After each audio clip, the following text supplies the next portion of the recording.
ہاتھوں کو اپنے دونوں کانوں کی لو کے برابر بلند فرماتے تھے۔ یعنی بخاری، مسلم اور طحاوی شریف کی اس حدیث مبارکہ سے پتہ چلا کہ حضور علیہ السلام کی سنت یہ ہے، حضور کا طریقہ مبارکہ یہ ہے کہ حضور تکبیر تحریمہ کے وقت اپنے ہاتھوں کو، اپنے دونوں ہاتھوں کے انگوٹھوں کو اپنے دونوں کانوں کی لو کے برابر آپ بلند فرماتے تھے۔ چوتھی حدیث مبارک امام ابو داود نے اپنی کتاب سنن ابو داود شریف کے اندر حضرت برا بن عازب رضی اللہ تعالیٰ عنہ سے روایت کی ہے۔ فرماتے ہیں رأیت رسول اللہ صلی اللہ علیہ وآلہ وسلم، میں نے کریم آقا کو دیکھا، اذا افتتح الصلاۃ، جب آقا کریم علیہ السلام اپنی نماز کا آغاز فرماتے تھے، اپنی نماز کو شروع کرتے تھے، رفع یدیہ الی قریب من اذنیہ، آقا کریم علیہ السلام اپنے دونوں ہاتھوں کے قریب اپنے ہاتھوں کو لے جاتے تھے، دونوں کانوں کے قریب اپنے ہاتھوں کو لے جاتے تھے، کانوں تک اپنے ہاتھوں کو بلند کرتے تھے، ثم لا یعود، پھر حضور علیہ السلام دوبارہ نماز کے اندر رفع یدین نہیں فرماتے تھے۔ تو اس حدیث پاک سے بھی پتہ چلا کہ دونوں ہاتھوں کو کانوں تک اٹھانا یہ حضور علیہ السلام کی سنت ہے۔ پانچویں حدیث مبارک جس کو امام مسلم نے اپنی کتاب مسلم شریف کے اندر حضرت وائل بن حجر سے روایت کیا، انہ رأى النبی صلی اللہ علیہ وآلہ وسلم رفع یدیہ حین دخل فی الصلاۃ کبر، آقا کریم علیہ السلام کو حضرت وائل بن حجر نے دیکھا کہ حضور علیہ السلام جب نماز کے اندر داخل ہوتے، آپ جب تکبیر کہتے تو اپنے ہاتھوں کو بلند کرتے تھے، اور ایک راوی کے الفاظ ہیں قال احد الرواۃ حیال اذنیہ ثم التحف بثوبہ، حضور علیہ السلام اپنے ہاتھوں کو کہاں تک بلند کرتے تھے؟ فرمایا حیال اذنیہ، اپنے دونوں کانوں کے برابر اپنے ہاتھوں کو بلند کرتے تھے، ثم التحف بثوبہ، پھر اپنے کپڑے کے اندر ان کو لپیٹ لیتے تھے۔ چھٹی حدیث مبارک اور ساتویں آٹھویں جس کو امام بخاری نے روایت کیا، امام ابو داود نے، امام نسائی نے، گویا یہ تین حدیثیں حضرت ابو قلابہ رضی اللہ تعالیٰ عنہ سے ان تینوں ائمہ کرام نے اس حدیث پاک کو روایت کیا کہ ان مالک بن الحویرث رأى النبی صلی اللہ علیہ وآلہ وسلم، کہ مالک بن حویرث نے نبی رحمت صلی اللہ علیہ وآلہ وسلم کو دیکھا، یرفع یدیہ، حضور علیہ السلام اپنے ہاتھوں کو اٹھاتے تھے، اذا کبر، جب آپ تکبیر تحریمہ کہتے تھے، وَإِذَا رَفَعَ رَأْسَهُ مِنَ الرُّكُوعِ حَتَّى يَبْلُغَ فُرُوعَ أُذُنَيْهِ، کہاں تک اپنے ہاتھوں کو بلند کرتے تھے؟ حَتَّى يَبْلُغَ فُرُوعَ أُذُنَيْهِ، یہاں تک کہ آپ کے ہاتھ مبارک دونوں کانوں کی لو کے برابر پہنچ جاتے تھے، دونوں کانوں کی لو کے برابر۔ ان تین احادیث مبارکہ سے جس کو امام بخاری نے، امام ابو داود نے، امام نسائی نے روایت کیا، پتہ چلا کہ ہاتھوں کو کانوں کی لو تک بلند کرنا یہ حضور علیہ السلام کی سنت ہے اور حضور کا طریقہ مبارک ہے۔ نویں، دسویں، گیارہویں اور بارہویں حدیث امام احمد نے، اسحاق بن راہویہ نے، امام دارقطنی نے، امام طحاوی نے اپنی اپنی کتابوں کے اندر اس حدیث پاک کو حضرت برا بن عازب رضی اللہ تعالیٰ عنہ سے روایت کیا، کان رسول اللہ صلی اللہ علیہ وسلم اذا صلی رفع یدیہ حتی تکون ابہاماہ حذاء اذنیہ، کریم آقا کا طریقہ مبارک تھا کہ جب آپ نماز پڑھتے تھے اپنے ہاتھوں کو اٹھاتے تھے، کتنے تک؟ فرمایا یہاں تک کہ آپ کے دونوں ہاتھوں کے انگوٹھے آپ کے دونوں کانوں کے برابر ہو جاتے تھے، آپ کے دونوں ہاتھوں کے دونوں انگوٹھے آپ کے دونوں کانوں کے برابر ہوتے، یعنی کانوں کے برابر ہاتھوں کو بلند کرنا یہ حضور علیہ السلام کی سنت ہے۔ حدیث نمبر 13، 14 اور 15 اس حدیث پاک کو امام حاکم نے اپنی مستدرک کے اندر، امام دارقطنی نے اپنی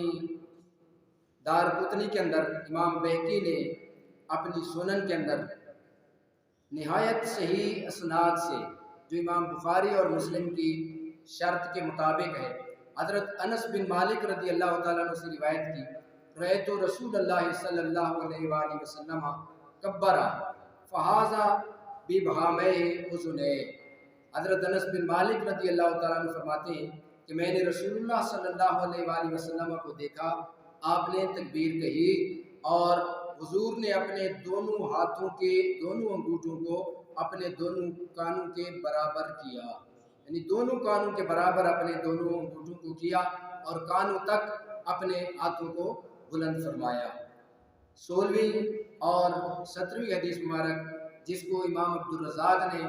اپنی مصنف کے اندر اور امام طحاوی نے اپنی کتاب کے اندر طحاوی کے اندر حضرت براء بن عازب رضی اللہ تعالیٰ عنہ سے روایت کی، کان النبی صلی اللہ علیہ وآلہ وسلم اذا کبر لافتتاح الصلاۃ رفع یدیہ حتی یکون ابہاماہ قریبا من شامۃ اذنیہ۔ آقا کریم علیہ السلام کا طریقہ مبارک تھا۔ یہ کانا کے ساتھ ان حدیث مبارکہ کو اس لیے بیان کیا گیا کہ حضور نے کبھی ایک مرتبہ اپنے ہاتھوں کو کانوں تک بلند نہیں کیا، یا 2 مرتبہ نہیں، 3 مرتبہ نہیں، بلکہ ہمیشہ حضور علیہ السلام کا یہ معمول تھا۔ آقا کریم علیہ السلام کا ہمیشہ یہ طریقہ مبارک رہا کہ آقا کریم علیہ السلام اپنی دونوں ہاتھوں کے دونوں انگوٹھوں کو تکبیر تحریمہ کے وقت اپنے کانوں تک بلند کرتے تھے۔ حدیث پاک کے الفاظ ہیں، کان النبی صلی اللہ علیہ وسلم اذا کبر لافتتاح الصلاۃ، جب نماز کے آغاز کے وقت حضور علیہ السلام اپنے ہاتھوں کو بلند کرتے تھے تو آپ کا یہ طریقہ تھا کہ ہاتھوں کو اتنا بلند کرتے تھے حتی تکون ابہاماہ قریبا من شامۃ اذنیہ، کہ حضور کے دونوں انگوٹھے دونوں کانوں کی لو کے برابر ہو جاتے تھے۔ اور 18ویں حدیث مبارک جس کو امام ابو داود نے حضرت وائل بن حجر سے روایت کیا، ان النبی صلی اللہ علیہ وسلم رفع یدیہ حتی کانت بحیال منکبیہ وہذا ببہامہ اذنیہ۔ نبی رحمت صلی اللہ علیہ وآلہ وسلم کا طریقہ مبارک تھا۔ حضرت وائل بن حجر رضی اللہ تعالیٰ عنہ فرماتے ہیں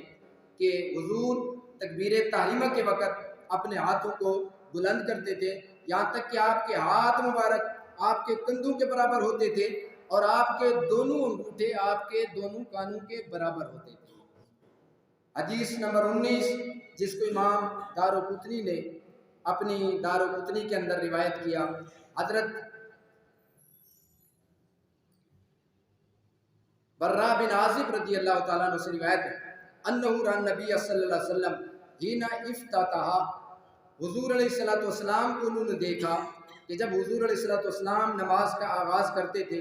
رفع یدیہ، تو اپنے ہاتھوں کو اٹھاتے تھے، حتی ھذا بہما اذنیہ، یہاں تک کہ آپ کے دونوں ہاتھ مبارک یعنی ان کے دونوں انگوٹھے آپ کے دونوں کانوں کے برابر ہو جاتے تھے۔ ثم لم یعد الی شیء من ذلک، پھر حضور علیہ السلام دوبارہ رفع یدین نہیں کرتے تھے، حتی فرغ من صلاتی، یہاں تک کہ حضور اپنی نماز سے فارغ ہو جاتے تھے۔ 20ویں اور آخری حدیث مبارک ابو حمید ساعدی سے امام طحاوی نے روایت کی، کانا یقول لاصحاب رسول اللہ صلی اللہ علیہ وسلم انا اعلمکم بصلاۃ رسول اللہ صلی اللہ علیہ وسلم۔ ابو حمید ساعدی یہ حضور علیہ السلام کے صحابہ کرام سے فرماتے تھے کہ میں تم سب سے حضور علیہ السلام کی نماز کو زیادہ جانتا ہوں، یعنی ان کے وقت کے جتنے بھی صحابہ کرام تھے، فرمایا میں تم سب سے حضور علیہ السلام کی نماز کو زیادہ جانتا ہوں۔ حضور کا کیا طریقہ تھا میں تمہیں بتاؤں، کان اذا قام الی الصلاۃ، حضور علیہ السلام جب نماز کی طرف قیام کرتے تھے، کبرا، حضور تکبیر کہتے تھے، ورفع یدیہ حذو وجہہ، اور اپنے دونوں ہاتھوں کو اپنے چہرے کے برابر بلند فرماتے تھے۔ ان احادیث مبارکہ سے پتہ چلا حضور علیہ السلام کی سنت ہے اپنے ہاتھوں کو کانوں تک بلند کرنا، کندھوں تک بلند کرنا یہ عورتوں کے لیے ہے اور کانوں تک بلند کرنا یہ مردوں کے لیے ہے۔ تو اس طرح حدیث مبارکہ کے درمیان بھی تطبیق آ جاتی ہے، ورنہ حدیثوں کے درمیان تعارض آئے گا۔ جو حدیثیں کندھوں تک بلند کرنے کی ہیں ان پر اگر عمل کریں گے تو پھر کانوں تک بلند کرنے کی جو حدیثیں ان پر عمل نہیں ہوگا۔ تو آپ اگر کانوں تک ہاتھوں کو بلند کریں گے تو گویا کندھوں والی حدیثوں پر بھی عمل ہو جائے گا، اور کان والی حدیثوں پر بھی عمل ہو جائے گا، اور دوسرا وہ حدیث اس پر معمول ہے کہ حضور علیہ السلام نے وہ حکم عورتوں کے لیے فرمایا ہے، اور کانوں تک جو آپ نے اپنے ہاتھوں کو بلند فرمایا ہے تو یہ مردوں کے لیے، چونکہ ہماری شریعت، ہمارا دین یہ جس طرح نقلی دلائل سے ثابت ہے اسی طرح عقلی دلائل سے بھی ثابت ہے، اس لیے ہم جہاں بھی اپنے موقف کو واضح کرنے کے لیے نقلی دلائل قرآن و سنت سے بیان کرتے ہیں تو ہم عقلی دلائل سے بھی اپنے موقف کو ثابت کرتے ہیں۔ اس بات کو اگر دیکھا جائے کہ کانوں تک ہاتھوں کو بلند کرنا، چلو یہ نقلی دلائل سے تو ثابت ہو گیا، تو عقل کا کیا تقاضا ہے؟ تو عقل کا بھی یہی تقاضا ہے کہ جب آدمی نماز کا آغاز کرے تو نماز کے آغاز کے وقت اپنے ہاتھوں کو کانوں تک بلند کرے۔ اس کی وجہ یہ ہے کہ نماز سے باہر ہم جو کام کرتے ہیں، کھانا پینا، کلام کرنا، گفتگو کرنا، یہ ساری چیزیں جب ہم نماز کا آغاز کرتے ہیں تو نماز کے اندر یہ ساری چیزیں حرام ہو جاتی ہیں، ساری چیزیں نماز کے اندر حرام ہو جاتی ہیں۔ تو ہم گویا دنیا سے قطع تعلق ہو کر نماز کے اندر عالم بالا کی سیر کرنا چاہتے ہیں اور اپنے مالک سے مناجات کرنا چاہتے ہیں،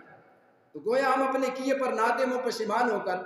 توبہ کے لیے اپنے ہاتھوں کو بلند کرتے ہیں۔ زبان سے تو ہم کہہ رہے ہیں اللہ اکبر، اللہ کی کبریائی کا ہم اعتراف کر رہے ہیں، تو چونکہ ہمارا ایمان اور ہماری عبادات یہ قول و فعل دونوں کے مجموعے کا نام ہے، تو جس طرح ہم زبان سے اقرار کر رہے ہوتے ہیں تو ہم اپنے ہاتھوں کو کانوں تک لے جاتے ہیں اللہ کی بارگاہ کے اندر، گویا اپنے عمل سے بھی ظاہر کر رہے ہیں مالک ہماری اپنے گناہوں سے توبہ ہے، ہمارے گناہوں کو معاف کر کے ہمیں اپنا قرب عطا فرما دے، ہمیں اپنی بارگاہ کے اندر قرب خاص عطا کر دے۔ تو جس طرح ہم اپنے بچوں کو بھی جب ان کے کسی کام کے اوپر ہم ان سے غلطی کا ازالہ کرواتے ہیں تو اپنے ان کے کانوں کو ہاتھوں تک بلند کراتے ہیں کہ کانوں کو ہاتھ لگاؤ، یعنی توبہ کا طریقہ یہ ہے کہ کانوں تک ہاتھوں کو بلند کر کے اپنی عاجزی اور انکساری کا اللہ کی بارگاہ کے اندر اظہار کیا جائے۔ اور دوسری عقلی وجہ جو صاحب ہدایہ نے ہدایہ شریف کے اندر بیان فرمائی ہے، اس کی وجہ یہ ہے کہ نماز کے اندر بعض دفعہ ایک ایسا بندہ ہوتا ہے کہ جو دیکھ سکتا ہے لیکن وہ سن نہیں سکتا، اور ایک ایسا بندہ ہوتا ہے جو سن سکتا ہے لیکن دیکھ نہیں سکتا۔ تو جو دیکھ سکتا ہے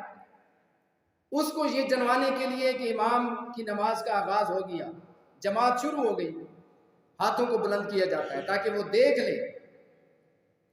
دیکھ تو سکتا ہے لیکن سن نہیں سکتا، آواز کو نہیں سنے گا، اللہ اکبر کی آواز کو نہیں سنے گا، اور وہ دیکھے گا، اس کو دیکھ کر پتہ چلے گا کہ نماز کا آغاز ہو گیا، تو اس کے لیے ہاتھوں کو بلند کیا جاتا ہے۔ تو ظاہر ہے وہ واضح طور پر تب دیکھ سکے گا جب آپ ہاتھوں کو کانوں تک بلند کیا جائے گا، اگر کندھوں تک بلند کیا جائے تو وہ ممکن ہے پیچھے سے نہ دیکھ سکے، کانوں تک بلند کیا جائے گا تب وہ امام کے ہاتھوں کو دیکھ کر سمجھ لے گا کہ امام کی نماز کا جماعت کا آغاز ہو چکا ہے۔ اور تکبیر جو کہی جاتی ہے تو یہ صاحب ہدایہ نے اور باقی فقہا نے بھی یہ علت اور یہ وجہ بیان فرمائی ہے۔ تکبیر جو زبان سے اللہ کی کبریائی کا اقرار کیا جاتا ہے، اللہ اکبر بولا جاتا ہے، تکبیر تحریمہ کے وقت تکبیر کہی جاتی ہے، تو یہ ان لوگوں کے لیے کہ جو سن تو سکتے ہیں لیکن دیکھ نہیں سکتے، جو سن سکتے ہیں دیکھ نہیں سکتے، تو ان کو سنانے کے لیے اللہ اکبر بولا جاتا ہے تاکہ ان کو پتہ چلے کہ امام نے جماعت شروع کر دی اور جماعت کا آغاز ہو گیا ہے۔ تو اس لیے اگر اس علت کو دیکھا جائے تو کندھوں تک ہاتھوں کو بلند نہیں کرنا چاہیے بلکہ کانوں تک اپنے ہاتھوں کو بلند کرنا چاہیے، اور کانوں تک ہاتھوں کو بلند کرنے کے اندر عجز و انکساری کا اظہار بھی زیادہ ہے اور توبہ کرنے کا طریقہ بھی یہی ہے۔ تو حدیث مبارکہ کی نقلی دلائل سے اور عقلی دلائل سے ثابت ہو گیا کہ ہاتھوں کو کانوں تک بلند کر کے اپنی نماز کا آغاز کرنا چاہیے۔ اللہ رب العالمین سے دعا ہے اللہ رب العالمین ہمیں قرآن و سنت کا فہم عطا فرمائے اور عقیدہ اہل سنت والجماعت کے اوپر ہمیں استقامت عطا فرمائے، اسی خوبصورت عقیدے پر ہمارا خاتمہ فرمائے اور ہمارے بچوں کو اس خوبصورت عقیدے کی راہ کا راہی بنائے۔ وما علینا الا البلاغ المبین۔